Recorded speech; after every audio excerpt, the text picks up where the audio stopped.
Good morning champions. நம்ம கூட வந்து மணிகண்டன் இருக்காரு, technical champion, motor vehicle inspector aspirant. இப்போ இன்னைக்கு என்ன பார்க்க போறோம்னா இண்டஸ்ட்ரியல் மேனேஜ்மெண்ட் தான் பார்க்க போறோம். இண்டஸ்ட்ரியல் மேனேஜ்மெண்ட்ல லீடர்ஷிப்னு ஒரு டாபிக்கும் மேனேஜரியல் ஃபங்க்ஷனும் ஒரு டாபிக்கும் பார்க்க போறோம். இது ரெண்டும் மோட்டார் வெஹிக்கல் இன்ஸ்பெக்டர் ரொம்ப முக்கியமான topic. So leadership types of leadership கேட்குறாங்க. ஃபர்ஸ்ட் ஆட்டோக்ராட்டிக் லீடர்ஷிப்னாங்க, இல்லைன்னா ஆத்தரைசேஷன் டைப் ஆஃப் லீடர்ஷிப்.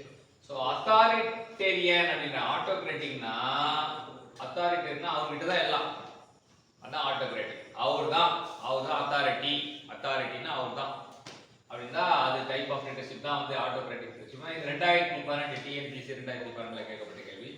அடுத்த லீடர்ஷிப் பார்ட்டிசிபேட்டிவ் லீடர்ஷிப். இது suitable in research and development. Research பண்ணும்போது பார்ட்டிசிபேட்டிவ் ரிசர்ச் டெவலப்மெண்ட்டுக்கு பார்ட்டிசிபேட்டிவ் லீடர்ஷிப் தான் உகந்ததுன்னு சொல்றாங்க. ரெண்டு தான் சொல்றாங்க, நிறைய லீடர்ஷிப் இருக்கு.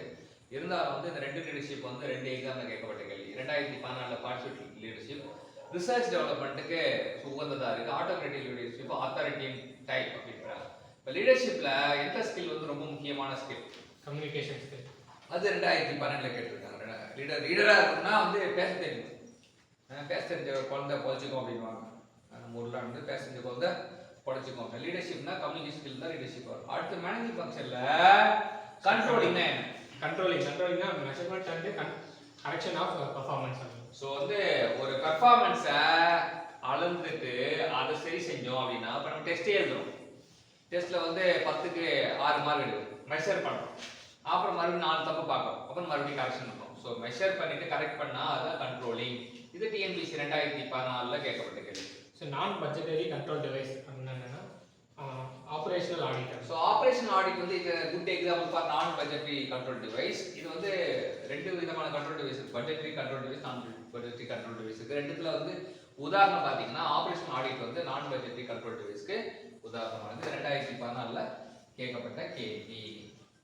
அடுத்து மேனேஜர் ஃபங்க்ஷன்ல ஸ்டாஃபிங் பார்த்தோம். ஸ்டாஃபிங்னா intelligent test, proficiency and aptitude test, personality test. So staffing வந்து எப்படி வந்து ரெக்ரூட் பண்ணுவாங்க? டிஎன்பிசி 2014 கேட்கப்பட்ட இன்டெலிஜென்ட் டெஸ்ட் வைப்பாங்களாம், ப்ரொஃபிஷியன்சி அண்ட் ஆப்டிடியூட் டெஸ்ட் வைப்பாங்களாம், பர்சனாலிட்டி டெஸ்ட் வைப்பாங்க.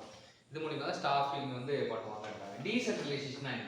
டீசென்ட்ரலைசேஷன் அப்படின்னா tendency to disperse decision making and authority in an organisation. So organisation ஸ்ட்ரக்சர்ல வந்து முடிவெடுக்கும் திறன் வந்து வெவ்வேறு ஆட்களுக்கு கொடுத்தா டீசென்ட். ஒரே ஒருத்தர் தான் முடிவெடுப்பாரு, அதுக்கப்புறம் தான் எல்லாருமே ஒரே ஃபாலோ பண்ணணும். அது சென்ட்ரலைசேஷன். சென்ட்ரலைசேஷனா ஒரே தலைமை தான் இருப்பாங்க. டீசென்ட்ரலைசேஷனா நிறைய தலைமை இருப்பாங்க, அப்போ அவங்க தனித்தனியாக முடிவெடுப்பாங்க. இது 2014 கேட்கப்பட்ட கேள்வி. அடுத்து நான் ப்ரோக்ராம் டிசிஷன்.